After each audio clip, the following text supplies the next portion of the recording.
Oke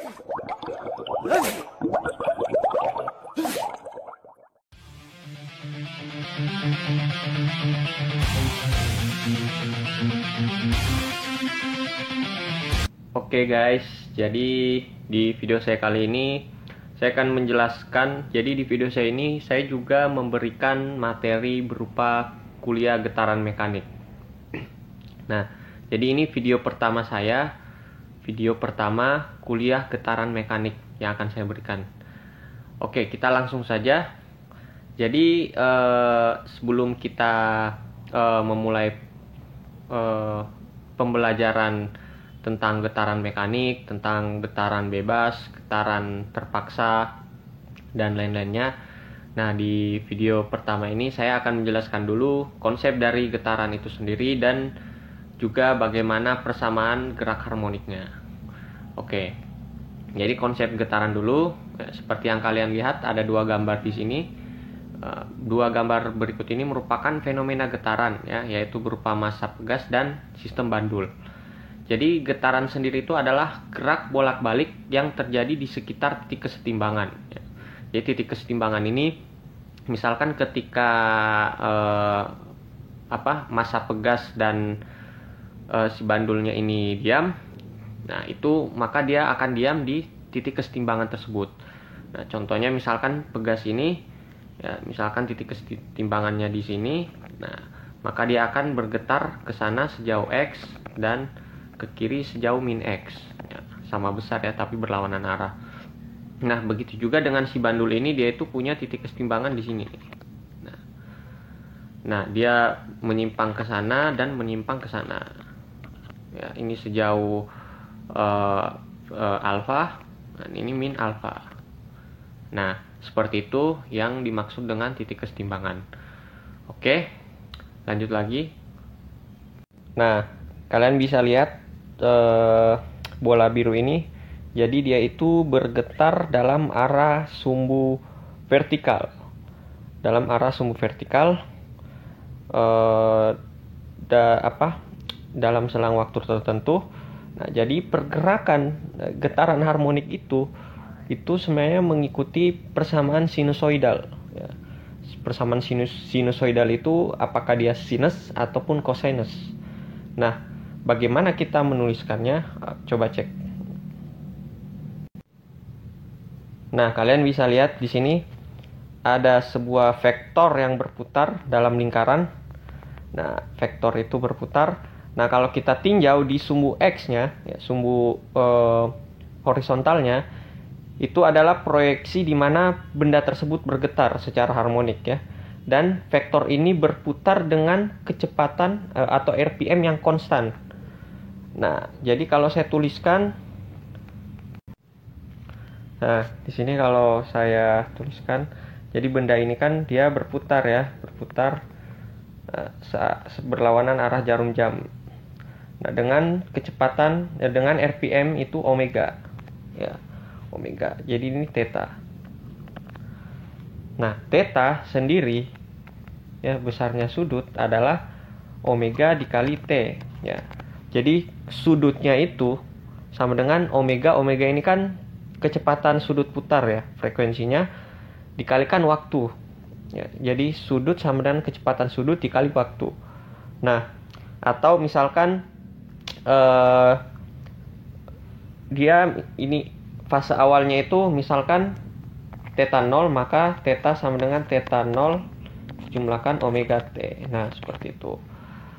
Nah, kalau misalkan kita cuman ambil omega theta, berarti dia fase awalnya di sini. Jadi dia itu T sama dengan 0-nya itu di sini. T sama dengan 0. T sama dengan 0-nya di sini. Nah, itu kita theta keseluruhan adalah omega dikali T. Omega dikali T. Nah, tapi misalkan kita ambil T0-nya dari sudut tertentu, theta 0, ya, maka tetanya sama dengan theta 0 ditambah omega theta, seperti itu. Nah, berarti kalau kita lihat di sini kan dia sumbu X, ya, misalkan di sini T.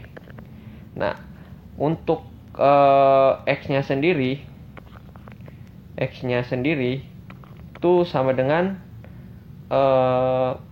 Jadi ini misalkan amplitude ya, amplitude itu simpangan maksimum. Nah, dikalikan kosinus theta.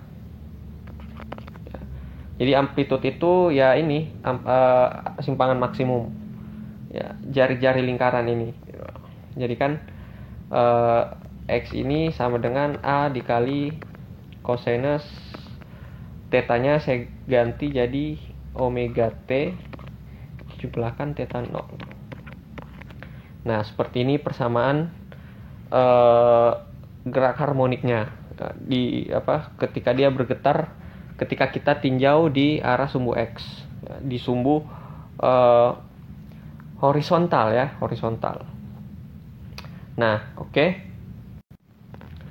Nah, di beberapa buku atau beberapa penjelasan lainnya, gerak harmonik itu biasanya dituliskan juga sebagai sinus ya. Jadi tergantung mau pakai kosinus atau pakai sinus. Nah, itu tergantung acuan kalian. Ya, acuan kalian itu bagaimana? Atau kalian mengambil T sama dengan 0-nya itu dari sudut mana? Nah, contohnya misalkan Contoh misalkan kalian meninjaunya itu T sama dengan 0-nya itu di sini nih. Ini saya coba bisa diperhatikan lingkarannya. Ini T sama dengan 0. Nah, maka T sama dengan 0. Nah, yang di sini kan saya jadi acuan theta sama dengan 0 itu kan di sini ya. Ini T sama dengan 0, tetanya juga sama dengan 0. Ya kan? Nah, tapi kalau saya T sama dengan 0 di sini dan theta sama dengan 0 di sini juga, maka dia akan bergerak dengan omega theta di sini. Ya kan? Nah, omega theta, maka dia fungsinya akan menjadi sinus. Kalau kita proyeksikan ke sini itu menjadi sinus omega T. Nah, seperti itu. Kalau saya proyeksikan, ya kalau di sumbu X ini dia jadi sinus. Jadi X sinus X sama dengan A sinus theta. Nah, kalau acuannya di sini T sama dengan 0 dan tetanya itu sama dengan 0 di sini. Nah, kalau saya ambil theta 0-nya sama di sini, ya. Saya ambil theta 0-nya di sini. Maka di sini tetanya bukan sama dengan 0 tapi minus 90 derajat ya. Karena dia berputarnya itu searah jarum jam dari theta sama dengan 0, maka dia mundur minus 90 derajat. Ya. Jadi tergantung acuannya seperti apa. Makanya kalau misalkan yang pakai sin itu mereka seperti ini ya, seperti ini. Set. Nah, di sini itu kurvanya. Maka kurvanya itu sin. Ya. Dia ke sini, tetanya di sini, dia sumbunya ke sini nih. Ya. Sumbunya di sumbu vertikal ini. Nah, begitu juga dengan ini kan dia berseberangan dengan sumbu omega T-nya ini kan berseberangan dengan sumbu X. Nah, jadi tergantung ya nanti pakainya seperti apa. Bisa pakai kosinus maupun sinus karena dua-duanya tersebut merupakan sama-sama fungsi sinusoidal juga ya. Oke, dari sini kita sudah mengetahui fungsi sinusoidalnya. Oke, lanjut. Nah, kita balik lagi ke vektor berputar. Ya, seperti yang kalian lihat di slide sebelumnya saya menjelaskan persamaan gerak harmonik, tapi saya meninjaunya di satu sumbu saja, di sumbu horizontal. Nah, sekarang di sini diperlihatkan di mana fungsi sinusoidalnya ini diproyeksikan di sumbu horizontal dan vertikal. Nah, jadi di sini saya ingin memperkenalkan perhitungan getaran dengan menggunakan konsep bilangan kompleks.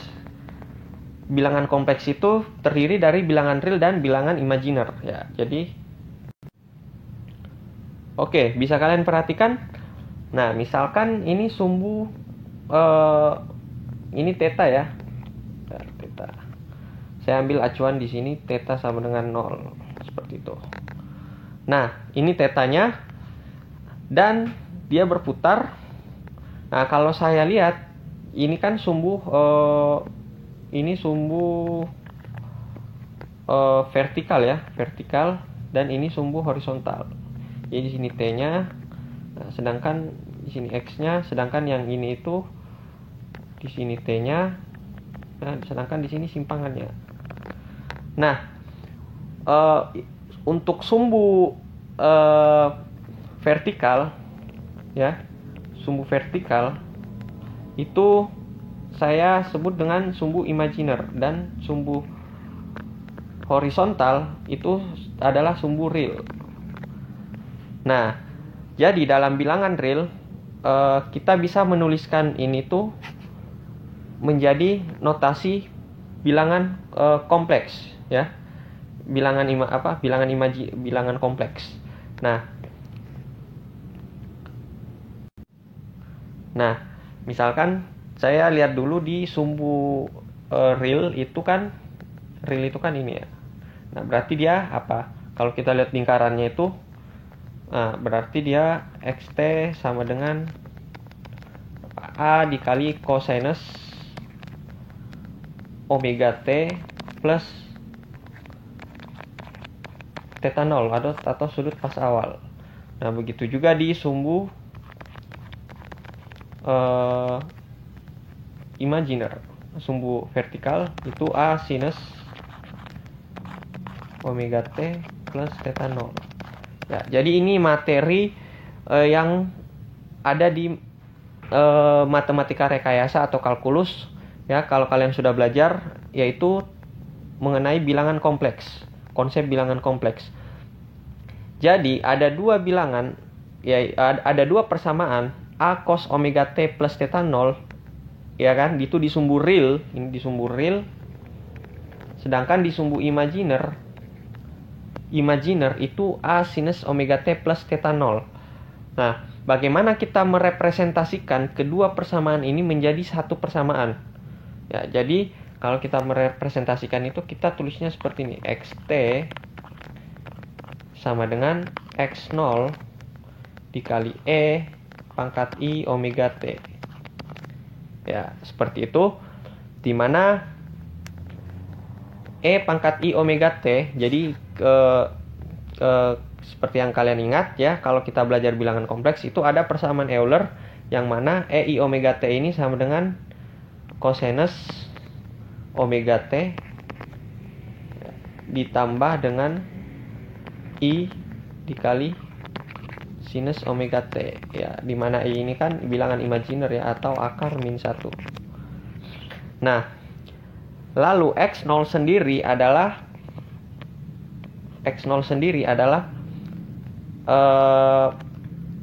vektor X ya, ketika theta sama dengan 0 ya, jadi dia posisi awalnya. Jadi saya misalkan tuliskan A plus I dikali B ya. Jadi mereka berputar, jadi si vektornya ini berputar.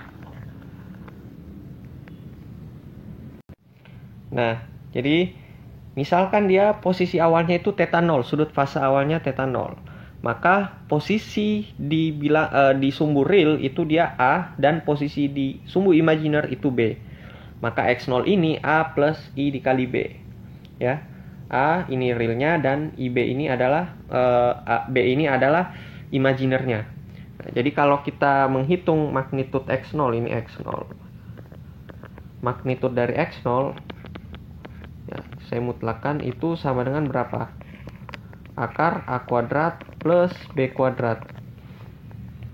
Nah, ini X0, dimana sudutnya adalah berapa? Theta 0. Jadi arah vektornya itu theta 0 ya. Maka jadi kalau kita notasikan ke bentuk eksponensial bilangan kompleks, itu X0 itu sama dengan mutlak X0 dikali E I. Nah, sudutnya ini adalah theta 0. Nah, E dikali I theta 0. Nah, ini saya substitusikan ke persamaan ini. Maka jadinya berapa? Xt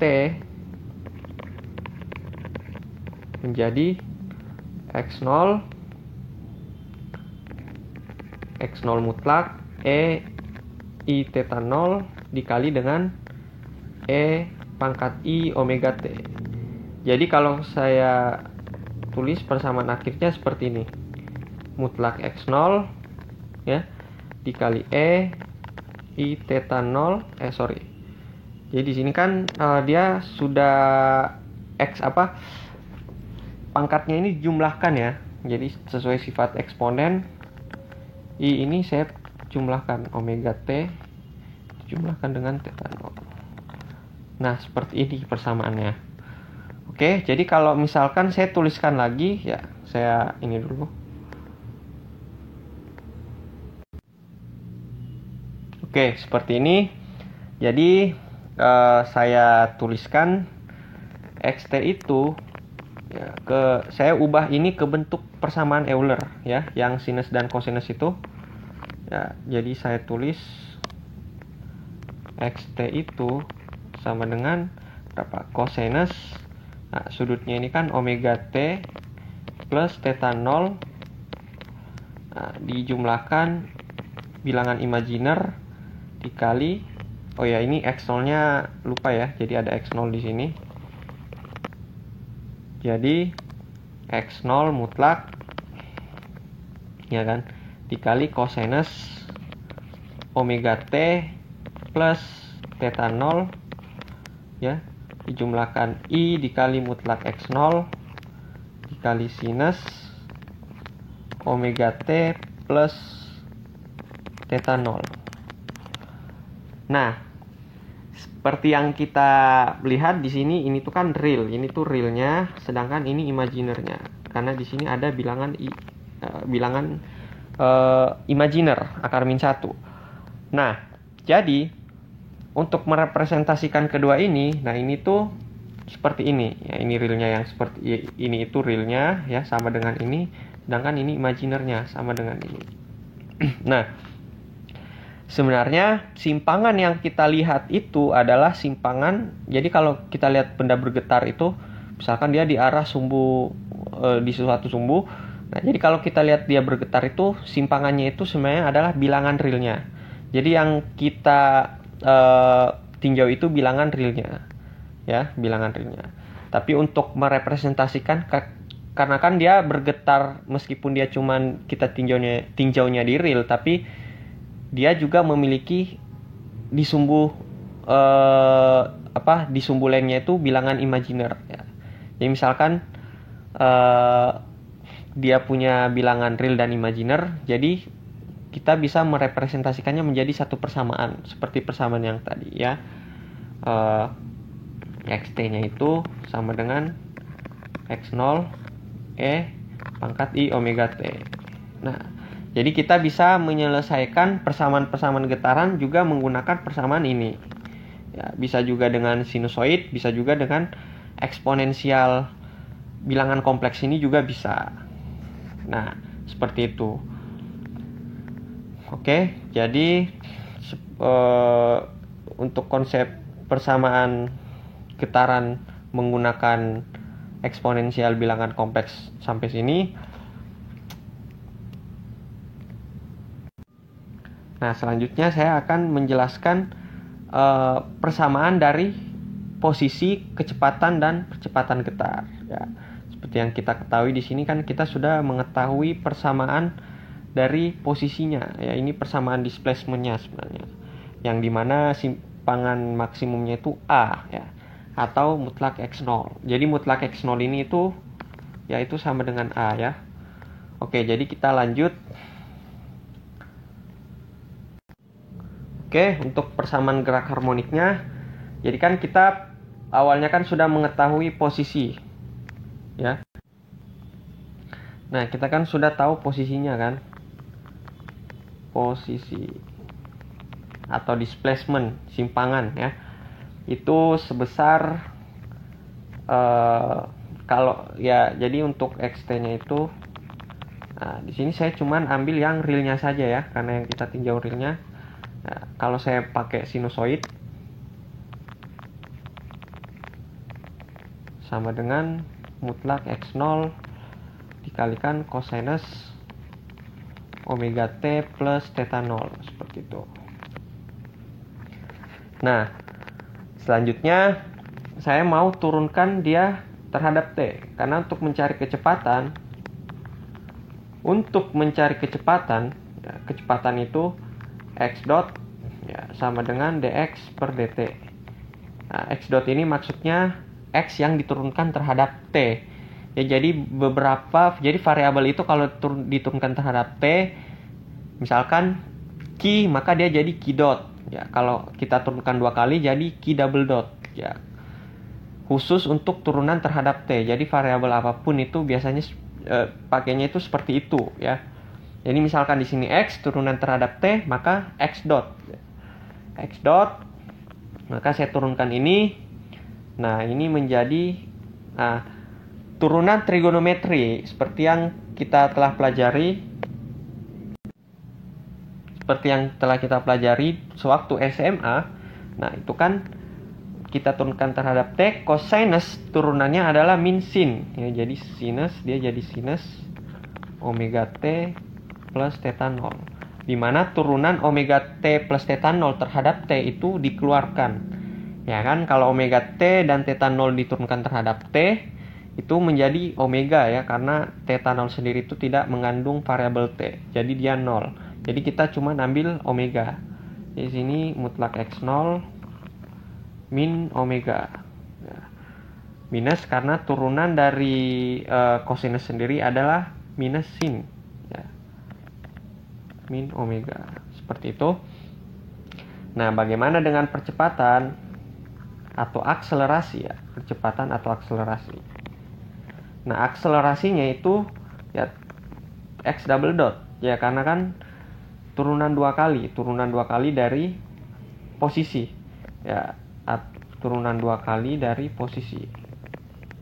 Ya, atau turunan sekali dari kecepatan ya.